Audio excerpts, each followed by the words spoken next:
நடிகர் விஜயகுமாருக்கு உடம்பு சரியில்லை, மருத்துவமனையில் இருக்காரு அப்படின்னு சொல்லி ஒரு செய்தி சமூக வலைதளங்களில் ஸ்ப்ரெட் ஆகிட்டு இருக்கு. இந்த செய்தி வந்து உண்மையா பொய்யா அப்படின்னு சொல்லிட்டு விஜயகுமாரின் மகளான அனிதா வந்து இப்போ ஒரு பதிவு வந்து போட்டிருக்காங்க. என்னன்னு சொல்லிட்டு பார்த்துடலாம். தமிழ் சினிமாவில் பல திரைப்படங்களில் நடிச்சிட்டு இருந்தவர் தான் விஜயகுமார். இப்போ ஃபேமிலியோட அதிக நேரத்தை செலவிட்டு வந்துக்கிட்டு இருக்காரு. குடும்பத்தோடு நடிக்கிற ஒரு சில படங்களில் மட்டும்தான் நடிச்சிட்டு இருக்காரு.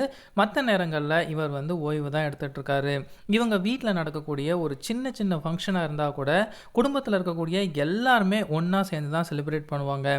கடந்த சில தினங்களாக இவங்களுடைய ஃபேமிலி பற்றிய ஒரு செய்தி வந்து சமூக வலைதளங்களில் பரவ ஆரம்பிச்சிருக்கு. அதாவது நடிகர் விஜயகுமார் அவர்களுக்கு வந்து உடம்பு சரியில்லை அப்படின்னும் மருத்துவமனையில் இருக்காருன்னும் ரொம்ப சீரியஸாக இருக்கிறாரு, பொழைக்கிறதே கஷ்டம் அப்படிங்கிற மாதிரி ஒரு செய்தி வந்து சமூக வலைதளங்களில் பரவ ஆரம்பிச்சிருச்சு. இதை பார்த்துட்டு கடுப்பான விஜயகுமாரின் மகளான அனிதா வந்து இப்போ ஒரு போஸ்ட் வந்து போட்டிருக்காங்க. என்னோட அப்பா மருத்துவமனையில் இருக்காருன்னு ஒரு ஃபேக் நியூஸ் வந்து பரவிக்கிட்டு இருக்கு. நான் ஒன்றே ஒன்று தான் சொல்லிக்க விரும்புகிறேன். அப்பா வந்து நல்லா இருக்காரு, ரொம்ப ஹெல்த்தியாகவும் ஸ்மார்ட்டாகவும் இருக்காரு.